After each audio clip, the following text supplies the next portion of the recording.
Безплатно приложение за смартфони помага да си намерим партньор за любимия спорт.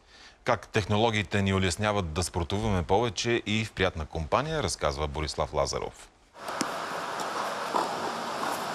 Невен и Мими използват обедната почивка за няколко сета тенис. Двамата са оговорили срещата си на корта с помощта на безплатно приложение. Посочих също така, че имам едно свободно място и тя беше човека, който откликна на тази моя публикация, съответно в приложението. Там просто виждаш човек, който е свободен и веднага за секунди буквално си намираш партньор за тенис.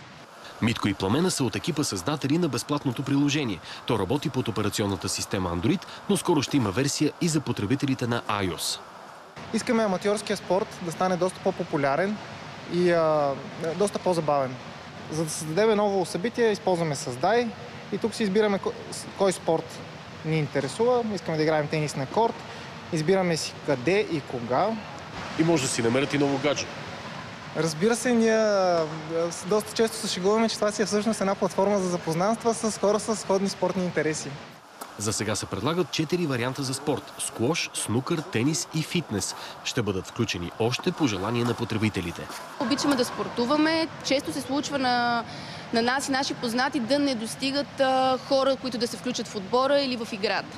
И тогава решихме, че може да го направим на много по-модерен, иновативен начин. За BTV новините, Борислав Лазаров.